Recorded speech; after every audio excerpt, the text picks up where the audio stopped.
change the state of 1 kg matter from its solid state to the liquid state without raising the temperature. Latent heat of fusion और latent heat of evaporation, दो type की है. Fusion में होता है melting, melt होना, right. जब कोई भी सॉलिड पार्टिकल्स है, सॉलिड मैटर होता है, वो लिक्विड में चेंज होता है ना, तब वो पहले अपनी खुद के energy, that is particles energy, particles के अंदर की एनर्जी होती है, that is called hidden energy, right. तो वो होती है लेटेंट हीट. हमारे पास में एक आइस है, ठीक है. आइस के अंदर अगर थर्मोमीटर को रखते हैं अपन, तो इसमें टेम्परेचर को नोट करो, कहाँ पर है, 0 पे आ रखा है. अभी जब तक ये आइस मेल्ट होगा तब तक ये कांस्टेंट 0 पर ही रहेगा. अगर ये धीरे धीरे ना मेल्ट हो रहा है, आइस धीरे धीरे डाउन हो रहा है, ठीक है, और लास्ट 0 पे आके अटक जाएगा. अभी 0 के आसपास ही है. अगर जब तक पूरा आइस मेल्ट होगा ये 0 के आसपास ही रहेगा, ठीक है. अब आइस तो मेल्ट हो गया, आइस मेल्ट हो जाएगा, उसके बाद भी ये 0 पर ही रहेगा. रीजन क्या है इसका? क्योंकि आइस पार्टिकल्स है, आइस जो मैटर है वो लिक्विड में चेंज होगा, तो पहले अपने अंदर की जो एनर्जी है वो लेगा. अगर आप साइड में इसको गर्म करते हो, ठीक है, मैं इसको तो हीट भी करूंगा, हल्का सा मैं इसको हीट करूंगा, ठीक है, आइस को मेल्ट कर रहा हूँ, राइट.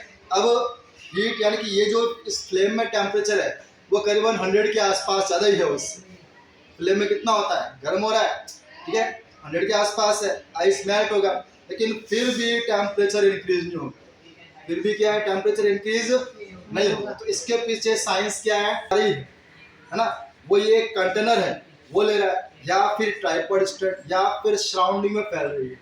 आइस तो जो अपने अंदर की हिडन एनर्जी होती है, that is called latent heat of fusion या फिर लेटेंट हीट ऑफ मेल्टिंग, वो यूज करेगा. और वो यूज करके अपनी जो state of matter that is solid उसको लिक्विड में चेंज करेगा. एक्स्ट्रा भले आप कितना भी गर्म करो इसको, ठीक है ना, जब तक ये सॉलिड से पूरा लिक्विड नहीं बनता है तब तक इसका टेम्परेचर कहाँ रहेगा, 0 पर ही रहेगा. कहाँ रहेगा, जब ये लिक्विड बन जाएगा, पूरा लिक्विड बनेगा, उसके बाद इसका धीरे धीरे टेम्परेचर राइजिंग होना शुरू होगा, बढ़ना शुरू होगा, ठीक है, कि आइस अपना सारा सॉलिड से लिक्विड बन चुका है. अब ये काफी टाइम लेगा, ठीक है, ये अभी तक काफी सारा आइस इसके अंदर मेल्ट ये हो चुका है. अब धीरे धीरे गर्म हो रहा है, लगाते हल्का सा, है ना. अब ये गर्म हो रहा है, मतलब आइस इसमें मेल्ट होगी मेल्ट, ठीक है. अरे देखो, वेट हाउ कसिंग, नीचे वाला बॉटम वाला पार्ट ये सारी आइस मेल्ट होगी. तो कॉमन सेंस है कि जो गर्म करोगे तो गर्म करने के बाद में इस बीकर में हीट आएगी, सारी आइस मेल्ट होगी, ठीक है. तो आइस को तो मेल्ट होने के लिए अपने आसपास का टेम्परेचर ही काफी है.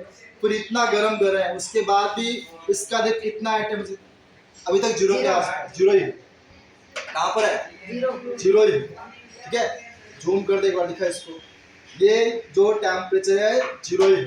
तो फिर ये एक्स्ट्रा इतना आपने हीट किया, ये कहाँ चला गया, ये गर्म हो गया ये वाला. हाँ, ये जो है ना, ये आसपास का बीकर वगैरह ये गर्म हो रहा है, ये स्टैंड ये गर्म हो रहा है, हाथ लगाओ इसको, देखो ये काफी गर्म हो गया, ठीक है, ये भी गर्म हो गया. तो इतना हीट कहाँ जा रहा है, आसपास. ये तो अपने जितना टेम्परेचर है उस पर ही मेल्ट होगा, that is called what, latent heat of fusion, latent heat of fusion, ठीक है. अब उसके आगे कौन सा होता है, latent heat of vaporisation. Latent heat of vaporisation क्या होता है, अगर लिक्विड को गैस में जाना है, फॉर एग्जांपल वाटर है, वाटर लिक्विड स्टेट में, उसको गैस बनना है ना, तो वाटर का बॉइलिंग पॉइंट बोलते हैं अपन उसको. Yes sir. कितना होता है बॉइलिंग पॉइंट, अपन बोलते हैं कि दैट इज 100 डिग्री सेल्सियस. कितना होता है, अगर ये 100 तक टेम्परेचर पहुंचता है, 100 तक पहुंचेगा, ठीक है, ये धीरे धीरे आइस मेल्ट होगा, पानी बनेगा. अगर टेम्परेचर इतना गर्म किया अपन के 100 तक पहुंच गया, ठीक है, तो 100 तक पहुंचने के बाद ये वेपोराइज यानी कि स्टीम के बाद अगर और गर्म करोगे आप, राइट, आप तो खूब गर्म करते जा रहे हो, तो वाटर लिक्विड से गैस बनेगा तो एक फिक्स टेम्परेचर पर ही बनेगा। अब आप जो एक्स्ट्रा गर्म करो कहाँ जा रहा है, वो Surrounding में। surrounding में। ठीक है, उसको वाटर को उससे मतलब नहीं है, आप कितना एक्स्ट्रा गर्म करो उससे मतलब नहीं। वाटर तो अपने जो हिडन पार्टिकल्स की एनर्जी होती है, that is called latent heat of evaporation, उस पर ही लिक्विड से गैस बनेगा। पार्टिकल्स की कितनी एनर्जी होती है जो उनको सॉलिड से लिक्विड, लिक्विड से गैस में चेंज करती है।